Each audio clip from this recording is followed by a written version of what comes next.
Being from a non Maharashtrian family, of course ukadi के modak was not a common thing जो हम मैंने कभी मेरे घर पे बनता हुआ देखा हो, कभी भी नहीं बनता था। बिकॉज महाराष्ट्रन लोग हमेशा से उकड़ी के मोदक गणेश जी को बहुत लाड़ से चढ़ाते थे। बहुत ही प्रसिद्ध भोग माना जाता है। तो मैंने हमेशा से डिज़ायर किया था कि भाई मैं भी कभी ना कभी गणेश जी को ये सबसे उनके प्यारे मोदक जो है अपने हाथों से बना के फ्रॉम स्क्रैच उनको ज़रूर चढ़ाऊंगी। बट बनाने से पहले कुछ कंडीशंस है जो मैंने मेरे दिमाग में बहुत अच्छे से सेट की थी कि भाई अगर मोदक बने तो उसकी जो ऊपर की परत है चावल के आटे की, वो बहुत ज़्यादा मोटी नहीं होनी चाहिए कि बस खाते वक्त चावल का आटा ही मुंह में आए। उसके अंदर की जो फिलिंग है वो ज़्यादा होनी चाहिए ताकि मुंह में डालते ही वो एकदम अच्छे से घुल जाए। और जो चावल का आटा है वो बहुत ही सूखा सा या फिर कड़क सा ना रहे, और बहुत ही सॉफ्ट और मुलायम सा रहे। That's it. So today is the day, let's get ready with this most beautiful sari जो मुझे बहुत ही ज़्यादा पसंद आई, जिसका कलर मुझे बहुत ही प्यारा लगा। तो हाल ही में ही मैंने एक वाइट कलर का सीक्वेंस का ब्लाउज लिया था जो इसके ऊपर बहुत अच्छे से मैच हो गया, इसलिए एक्साइटमेंट कुछ ज़्यादा था बिकॉज मुझे ये कॉम्बिनेशन बहुत ही ज़्यादा अच्छा लगा। और मैंने सोचा अब मोदक बनाने ही है, भोग बनाना ही है, तो क्यों ना बहुत ही अच्छे से फेस्टिव वाइब के साथ काम की शुरुआत की जाए। तो बस एक रात पहले ही मैंने थोड़ा कुछ सामान ला के रखा था मोदक के लिए, जैसे कि 2 नारियल है, थोड़ा केसर है, चावल मोदक का जो आटा रहता है वो, और थोड़े केले के पत्ते। अब ये वीडियो बनाने के पीछे मेरा एक ही मकसद था कि मैं आपके साथ ये पूरा एक्सपीरियंस शेयर करूँ कि कैसे मेरा इतने सालों का डिज़ायर और मैं फ़र्स्ट टाइम जो ये बना रही हूँ, मेरा एक्साइटमेंट का लेवल और मेरा पेशेंस पूरा दिन का, और कैसे इसका अल्टीमेट रिज़ल्ट आता है, मैं आपके साथ वो हर चीज़ शेयर करूँ। एंड टू बी ऑनेस्ट, अगर मेरा रेसिपी अच्छा जाता है तभी मैं उसके वीडियो को सेव करके इस तरह से बनाती हूँ, अदरवाइज़ तो मैं डिलीट कर देती हूँ। तो अगर मैं ये वीडियो बना रही हूँ तो ये वीडियो सच में मेरा पहली बारी में ही हिट हो गया था, तो प्लीज़ कीप वॉचिंग। और यहाँ पे मैं ये वाला मशीन मेरे नेबर से लेके आई थी, बट मुझे बिल्कुल भी यूज़ करना नहीं आया, तो मैं फिर उनसे ये वाला दूसरा मशीन नहीं, मतलब जो ग्रेटर है वो लेके आई थी, जो टिपिकल ट्रेडिशनल है महाराष्ट्रन का, और ये बहुत ही ज़्यादा कंफर्टेबल होता है उस वाले से। तो ऐसे मैंने सारे नारियल जो थे उस तरह से उसको ग्रेट कर लिए थे, बहुत ही अच्छे से ग्रेट होता है। हाँ, साड़ी पहन के थोड़ा सा डिफिकल्ट था मेरे लिए, अब समझ में आता है महाराष्ट्र लोग काष्टी साड़ी क्यों पहनते थे पहले। बहुत ईजी होता है, दोनों साइड पे पैर रख के आराम से कर लो। एनीवेज, तो सारे नारियल मैंने किस लिए थे अच्छे से, 2 नारियल लिए थे मैंने पूरे बड़े वाले, और ये मैं ले रही हूँ गुड़। ये गुड़ ऑलमोस्ट हाफ के जी का है, जो मैं पूरा यूज़ नहीं करने वाली, बट उसका आधा मैं यूज़ करने वाली हूँ। करीब 250 ग्राम तक का गुड़ मैंने चॉप किया बिकॉज मुझे उतना सफिशिएंट लगा देखने पर। और यहाँ पे मावा मैंने फ्रिज में रख दिया था, फ्रीजर में रख दिया था, तो बहुत कड़क हो गया था, तो मैंने उसको डबल बाउल में रख के पानी में थोड़ा नॉर्मल रूम टेम्परेचर पे आने के लिए रख दिया साइड में।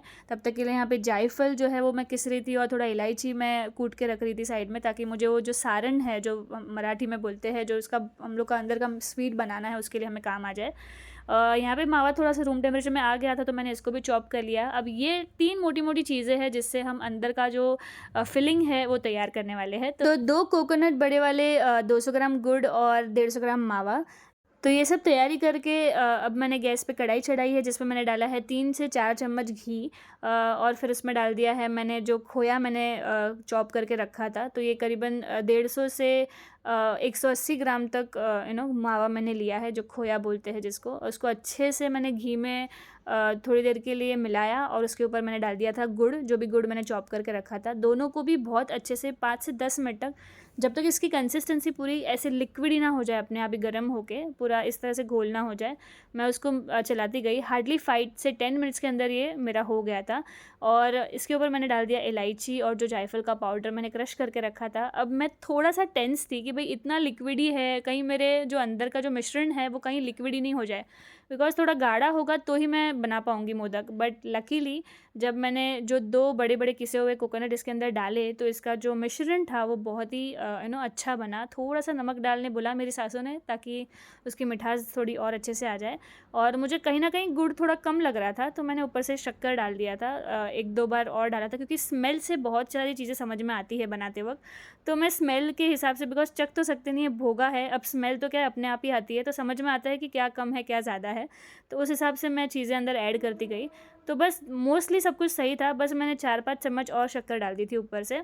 और इस तरह से पूरा मिश्रण रेडी था। Now to be very honest, ये जो मोदक की अंदर की फीलिंग जो मैंने बनाई है ये टोटली मेरा डीआईवाई था, बिकॉज मैंने बहुत सारे वीडियोस देखे बट उसमें किसी में भी किसी ने मावा या फिर खोया यूज़ नहीं किया था और मुझे बहुत ज़्यादा पसंद है, तो मैंने ये पूरा मेरे हिसाब से जो मुझे क्वांटिटी चाहिए थी मेरे अंदाजे से लेके मैंने बनाया है और बहुत ही परफेक्ट बना था। यहाँ पे जो मोदक का आटा होता है उसके लिए मैंने यहाँ पे चावल का रेडीमेड आटा लिया था और उसको मैंने 2 बड़े कप में लिया था और उसको अच्छे से छान लिया था। अब 2 कप चावल का आटा तो 2 कप पानी लेना है जिसको हमें कढ़ाई में गरम करना है और 1 चम्मच उसमें घी, 1 से 2 चम्मच घी और थोड़ा सा नमक डाल के उसको अच्छे से बॉईल आने देना है। उसका अच्छे से एक बार बॉईल हो गया पूरा पानी, एक शिमर आने तक उसको बॉईल करना है और आते ही हमें गैस का फ्लेम जो है वो ऑफ़ कर देना है। अब जो चावल का आटा मैंने छान के रखा था उसको मैंने यहाँ पे पानी में मिक्स कर दिया, गर्म पानी में। फ्लेम यहाँ पे मैंने बंद कर दिया था, तो बस वो फ्लेम बंद करने के बाद ही इसको बहुत अच्छे से मिक्स करना है जल्दी जल्दी में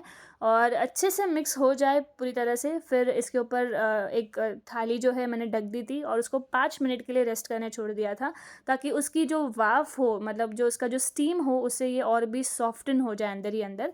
तो बस मैंने यहाँ पे लगा दिया है। अब 5 मिनट के लिए मैं इसको ऐसे ही छोड़ दूँगी और तब तक मैंने सोचा कि क्यों ना मैं बॉल्स बना के तैयार रखूँ, क्योंकि मोदक बनाते वक्त बार बार बॉल्स बनाने जाते हैं तो हाथ थोड़े से ख़राब होते हैं और वो जो उसकी मोदक की जो ऐसी सलवटें होती है वो अच्छे से आ नहीं पाती है, बीच में ऐसे मावा का या फिर ये फिलिंग का दरदरापन रह जाता है बीच में। 5 मिनट हो गया था, मैंने ये पूरे जो मिश्रण है मैं एक्चुअली अच्छे से मिला नहीं पाई थी बिकॉज़ वीडियो का भी काम एक तरफ चालू था मेरे हाथ में। तो अब जाके मैंने ये पूरा सा परात में ले लिया था और मैं अभी एक कटोरी की मदद से पहले तो उसको अच्छे से स्मैश करी, फिर मैंने हाथों की जो नीचे वाली जो रहती है जिससे हम रसमलाई के लिए जो अच्छे से गूँथते हैं, वैसे मैंने अच्छे से गूँथ के ये आटे को इतना अच्छे से सॉफ्टन कर लिया था। अब अगर ये आटा इस तरह से अच्छे से स्टेबल हो रहा है, मतलब ये आटा बहुत सही से बना हुआ है। मेरा थोड़ा 19-20 था, 100% अच्छा नहीं था, बट ये बहुत अच्छे से स्टिफ़ रह रहा था, तो मैंने बोला काम चल जाएगा। और देखो ये पूरी तरह से परात को छोड़ दिया था, मतलब ये चिपका हुआ नहीं था, इसका मतलब ये आटा एकदम सही तरह से बन चुका था। और फिर मैंने कोशिश की कि चलो थोड़ा-सा घी लगा के चकले के ऊपर एक बेल के देखते हैं, बना के देखते हैं, अगर बन जाए तो अच्छी बात है। तो बस मैंने इस तरह से पतला-सा उसको बेला और उसके अंदर मावा की फिलिंग रख दी और सारे जो उसमें सलवटें हैं जो बनानी होती है, मुझे नहीं पता उसको क्या बोलते हैं, तो इस तरह से मैंने उसको पिंच करना शुरू कर दिया सारी जगह से और बस 2-2 को मैं एक साथ लेती गई। ये उसका मुझे ट्रिक लगता है और मुझे हमेशा से ये ट्रिक बहुत अच्छा लगता है कि बस 2-2 को जोड़ो, फिर तीसरे को जोड़ो, फिर चौथे को जोड़ो, ज़्यादा गड़बड़ी और हड़बड़ी में काम बिगड़ जाता है। तो मैं हल्के-हल्के हाथों से बहुत ही आराम-आराम से सारी एक-एक सलवटे को उसके साथ जोड़ रही थी और बस इस तरह से मैंने पूरा मोदक जॉइन कर लिया और कहीं-कहीं क्रैक्स लगते हैं, मतलब कहीं-कहीं थोड़ा-सा ऐसे लगता है कि बहुत स्मूथ वाला वो नहीं आया है, फिनिश नहीं आया है, तो उसको मैं अपने हाथों से ही ठीक कर रही थी। तो ये था मेरा पहला मोदक जो literally first time in my life जो मैंने बनाया था। तो बहुत ही अच्छा बना था, I was very satisfied. But कहीं न कहीं मुझे लगा कि कुछ कमी है, तो मैंने मेरी फ्रेंड है जो Saili, she is a Maharashtrian person of course, तो उसने मुझे बताया कि थोड़ा तेल डाल के और अच्छे से मालिश करो। घी से क्या होता है, घी डाल-डाल के हम कभी जब भी वो आटे को मालिश करते हैं तो वो ड्राई कर लेता है पूरे आटे को। मैं आपको बताना भूल गई कि जब मैं आटा मल रही थी निकालने के बाद कढ़ाई में से, तो उसको मैं घी डालते गई और उसको मैं मिलाते गई बहुत अच्छे से। तो घी की जगह पे उसने मुझे कहा था कि तू तेल डाल के मल, तो वो और भी अच्छे से स्मूथन हो जाएगा।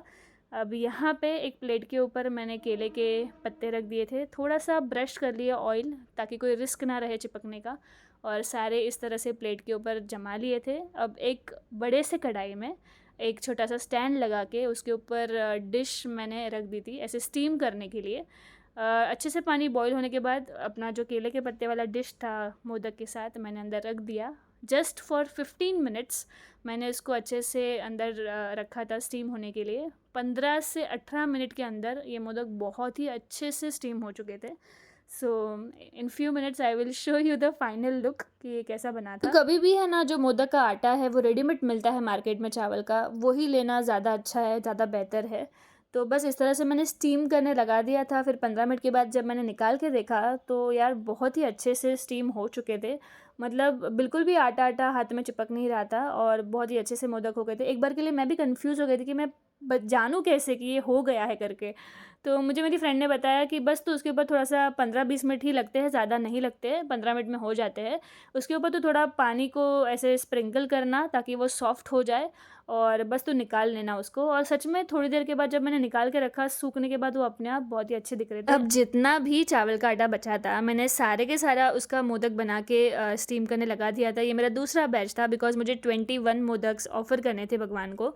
तो बस मैंने ये सारा का सारा बना दिया था। अब फिर भी उसके बावजूद बहुत सारा जो अंदर का फिलिंग था वो बचा हुआ था, तो मैंने सोचा क्या बात है, क्यों ना हम फ्राइड मोदक्स बनाएँ। तो ये तो था स्टीम मोदक, मुझे बहुत ही प्यारा लगा उसका आउटकम। और ये जो बचा हुआ मिश्रण था उसमें मैंने इस तरह से रोटी और मैदे का मिला के आटा तैयार किया।